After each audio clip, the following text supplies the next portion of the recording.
दिल्ली में 16 दिसंबर 2012 को हुए सामूहिक बलात्कार कांड के आरोपियों के 2 वकीलों पर बार काउंसिल की गाज गिरी है। इन्हें नोटिस मिला है। इन दोनों वकीलों ने बीबीसी की बनाई विवादित डॉक्यूमेंट्री में अपना नजरिया बताया था। सवाल है, उन बातों को बतौर पेशेगत कदाचार माना जाना क्या सही है? वकील एमएल शर्मा और एपी सिंह निचली अदालत में आरोपियों का पक्ष रखने के लिए पेश हुए थे। मुजरिम का कोर्ट में बचाव वकील का पेशेगत दायित्व है। अपराधी कैसा ही जघन्य अपराध करने वाला क्यों न हो, उसे अपना पक्ष बताने के लिए वकील करने का अधिकार है। वकील की यह पेशेवर ड्यूटी है कि वह अपराधी की पैरवी करे, लेकिन पैरवी करते करते वह अपराधी की दलील को बाद में अपनी सोच में जाहिर करे तो मामला गड़बड़ाएगा। सवाल है कि निज सोच या अभिव्यक्ति की आजादी के अधिकार में कोई बात कही जाती है तो उसे कैसे पेशेगत कदाचार माना जा सकता है? बलात्कारी की पैरवी करना पेशेगत दायित्व है और व्यक्तिगत राय के नाते अपनी बात कहने को क्या पेशेगत कदाचार मानेंगे? सो मामला दिलचस्प है। बार काउंसिल या कि बीसीआई ने यदि कार्रवाई की है और इसे वकीलों के पेशे पर बदनामी की आज का प्रकरण माना है तो इससे फिर पेशेगत सवाल भी उठते हैं। वकीलों को अधिवक्ता कानून के प्रावधान के तहत नोटिस जारी हुआ है। यदि बीसीआई इनके जवाब से संतुष्ट नहीं हुआ तो इनके वकालत का लाइसेंस रद्द हो सकता है। जाहिर है इस मामले से वकील बिरादरी में काफी चकचक होगी। जैसे समाज आधुनिकता बनाम पुरातन पंथी सोच में बटा है, वैसे ही पेशेवर जमातों में भी अलग अलग परस्पर विरोधी सोच के टकराव है। उस नाते बार काउंसिल ने अपने 2 वकीलों को नोटिस देकर अनहोनी की है। वकील की सार्वजनिक टिप्पणी को पेशेगत कदाचार के आईने में देखा है। इस पर चर्चा के लिए आज मेरे साथ दिल्ली बार काउंसिल के पूर्व अध्यक्ष आरएस गोस्वामी है। गोस्वामी जी, बलात्कार कांड के अंदर 2 वकीलों को जो बार काउंसिल ने नोटिस दिया है, इसके पीछे क्या भाव है? क्या आखिर क्यों हुआ? क्या ये पेशेगत कदाचार के नाते ऐसा किया गया या ये कुछ अलग तरह की पूरी बिरादरी की बदनामी हो रही है उसके कारण ये है? देखिए, सबसे पहले तो मैं आपको ये बता देना चाहता हूँ कि अभी मैं जब गाड़ी में आ रहा था तो मैंने एफएम में भी सुना, और एफएम में जो एपी सिंह है वो बड़े दावे कर रहा था कि मैं ये ठीक हूँ, 125 करोड़ जनता के बीच में मेरी बात को रखा जाए, इस तरह की बातें वो कर रहा था जो कि बड़ी अनप्रैक्टिकल थी। ये जो नोटिस दिया है, सबसे पहले तो मैं आपको एक बात क्लियर करना चाहता हूँ कि 2012 की घटना के बाद जब ये लोग वकील बने तब भी बार काउंसिल में इस बात का जिक्र हुआ, लेकिन अब जो बार काउंसिल इंडिया ने लिया है इनके खिलाफ कॉग्निजेंस, बार काउंसिल इंडिया ने डायरेक्ट कॉग्निजेंस लिया है और वो इस बात के लिए लिया है कि इससे वकील बिरादरी से कोई फर्क नहीं पड़ता। हमारी कोई बिरादरी नहीं, हम तो एडवोकेट हैं, वकालत करते हैं, लेकिन हमारी भी एक मर्यादा है। हम एक अच्छा प्रोफेशन करें, अपने क्लाइंट को बचाने की कोशिश करें। नहीं, तो आपने ये जो कहा है कि 2012 में भी उनके ऊपर इसलिए नोटिस दिया गया था क्योंकि ये मुकदमा कर रहे हैं, लेकिन मुकदमा लेना, एक अपराधी का बचाव अदालत में करना, ये तो दायित्व है। बिल्कुल इस बात के लिए नहीं किया गया था। उस समय इनके खिलाफ कुछ और तरीके की शिकायतें थी जिसमें इन्होंने अपने आप को कई चीजें गलत तरीके से पेश कर रखी थी। उस बात को लेकर दिल्ली बार काउंसिल ने इनके खिलाफ कॉग्निजेंस लिया था और मैं चेयरमैन था दिल्ली बार काउंसिल का 2012 के अंदर।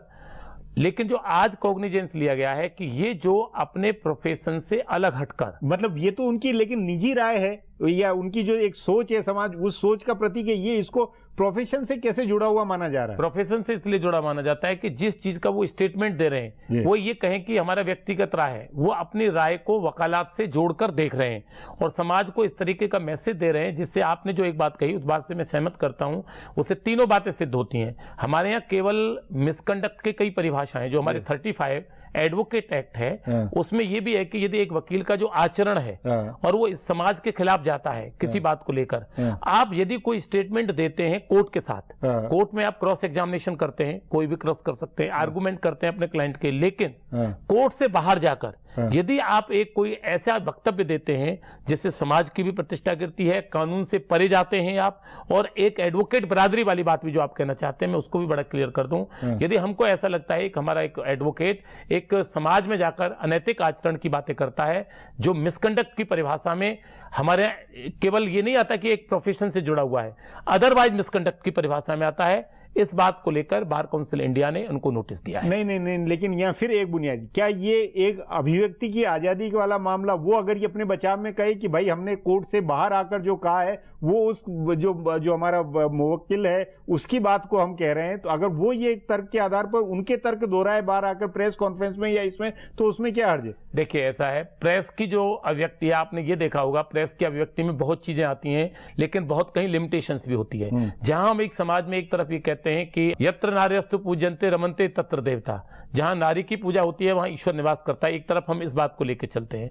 यदि एक व्यक्ति खुलेआम अपने प्रोफेशन के को ढकते हुए अपने प्रोफेशन की ताकत के बल पर और एक ऐसा स्टेटमेंट देता है जो समाज में किसी भी प्रकार की विकृति पैदा करता है, तो ये समाज में विकृति का नहीं सवाल, बुनियादी तौर पर वो उस जिसका वो पक्षकार था उस पक्षकार की तरफ से उसने डॉक्यूमेंट्री में या उसकी जो राय अगर बताइए तो वो बताना क्या उसमें आपके कंडक्ट के अंदर ठीक नहीं था? बिल्कुल ऐसा है कि यदि हम उस बात को करके चलते हैं तो अपने क्लाइंट की बात सामाजिक तरीके से आपको कहना, यदि आपने अदालत में अपनी कोई भी डिफेंस आप ले सकते हैं, जिस समय हम बहस करते हैं कोई भी डिफेंस लेते हैं, लेकिन यदि उसी बात को हम एक सामाजिक दायरे में आके बाहर, तो हमने अपने एडवोकेट से अलग हटके बात करी है। या तो हम ये कहें कि हम उनके एडवोकेट नहीं है, ये हम व्यक्तिगत बात कह के अपनी बात खत्म कर रहे हैं, इसमें प्रोफेशन का कोई लेना देना नहीं, लेकिन बाहर जो बोल रहे हैं वहां तो यही कह रहे हैं कि मैं फला एडवोकेट और मैं ये बात कहना चाहता हूं। इस तरह के विवाद क्या पहले भी कभी उठे हैं? और इस तरह की जो ऐसे पब्लिक इश्यू के ऊपर, तो मैं आपको बड़ी बता दूं, यूं तो हम एडवोकेट जो है टेररिस्ट का भी मुकदमा लड़ते हैं, जो देशद्रोही के केस करते हैं उनमें भी हम लड़ते हैं, मतलब टेररिज्म अफजल गुरु के और उनके पे भी उनमें। लेकिन आपने कभी नहीं देखा होगा कि जिन्होंने अफजल गुरु का केस किया या और टेररिस्ट का केस किया, बाहर आके उसने कोई अपनी स्पीच इस बात की दी हो कि साहब देश के लिए ये घातक नहीं है, ये तो बहुत अच्छे लोग, ऐसा तो किसी ने नहीं कहा। इस केस में क्या है सर, आप इस बात को आप भी थोड़ा सा विचार करेंगे, आपके चैनल के माध्यम से बताना चाहता हूं कि इस मैटर में जहां सर्वोच्च न्यायालय के प्रधान न्यायाधीश खुद साकेत जाके इसके लिए कोर्ट बनाई गई, सारा लेजिस्लेचर, सारा पार्लियामेंट, सारा देश निर्भया कांड में कोई इफ बट नहीं है, और हर आदमी ने एक साथ होकर इस बात की भर्त्सना की, निंदा की।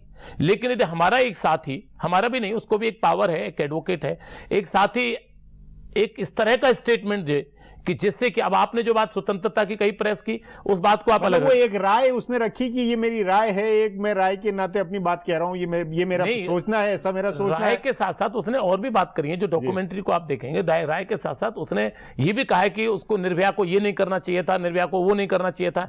ये राय देने वाले व्यक्तिगत आप कौन होते हो? आप केवल अपने क्लाइंट की सेफ्टी के लिए क्रॉस क्वेश्चन कर सकते हैं, लेकिन आप किसी एक ऐसे मुद्दे को जहां देश में ज्वलंत जिसका मुद्दा उठा हुआ है, और आप एक एडवोकेट की छाया में कि सब मैंने काला कोट पहन रखा है, मैं तो बिल्कुल कहूंगा इससे हमारे समाज में हमारे लिए भी एक शर्मनाक बात होती है। ये पूरी बिरादरी की प्रतिष्ठा और उसके नाते है, इसलिए इस पे कार्रवाई नहीं, इस बात को नहीं मानूंगा, समाज के लिए नहीं, ये एडवोकेट एक्ट का जो मिसकंडक्ट का पार्ट है, ये मिसकंडक्ट का पार्ट आता है, और उसके लिए देखो हमारा आचरण समाज देखता है। अब ये नहीं कह सकते हम बच सकते कि हम एडवोकेट हैं जो चाहे करेंगे, हमारी भी मर्यादाएं। एक राजनीतिज्ञों से आप रोज इंटरव्यू लेते हो, नहीं, एक प्रोफेशनल जो आचरण है और एक जो बिल्कुल निज आचरण है, इसका फर्क इसके अंदर एक्ट में नहीं होगा। इसलिए नहीं होगा कि वहां वो जो बातें कर रहे हैं एज एडवोकेट बात कर रहा है, वहां वो ये नहीं कह रहा कि मैं एक व्यक्तिगत एक साधारण व्यक्ति हूं और ये मैं कहना चाहता हूं। यदि ऐसे साधारण व्यक्ति कहेगा, साधारण यदि व्यक्ति कहता तो अब तक कितने झगड़े उनके सिर पे आगे होते।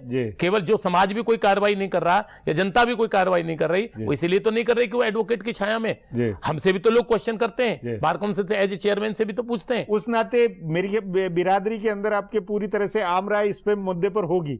हमारे यहाँ इस बात का कोई कन्फ्लिक्ट आपस में नहीं है, किसी भी प्रकार का भेदभाव नहीं है, क्योंकि देखो बिरादरी क्या है, एक एडवोकेट है, 4 स्तंभ है जिसमें एक स्तंभ 5वां आपका है, प्रेस का है, प्रेस क्या है। आपने कई बार देखा होगा प्रेस भी अपने से ज्यादा आगे बढ़ती है तो आप लोगों के भी अंकुश के लिए बात जुडिशरी करती है कि भाई इन पे अंकुश लगना चाहिए। उस नाते ये एक दायित्व आपके खुद का अपने से बिल्कुल बनता है। यदि आज प्रेस कोई गलत चीज कर देती है तो आप भी तो आपस में डिस्कस करते हो कि प्रेस को एक लिमिट में रहना चाहिए, उससे आगे नहीं बढ़ना चाहिए। सेम एडवोकेट का है, वो मैं समझता हूं बार काउंसिल ने नोटिस दिया है, इसका ये जवाब देंगे, क्या परिणाम आता है शायद आप दोबारा मौका देंगे तो जरूर आएंगे और आपको बताएंगे। जी गोस्वामी जी, बातचीत को यहीं समाप्त करेंगे। प्रोग्राम में आने के लिए बहुत बहुत धन्यवाद।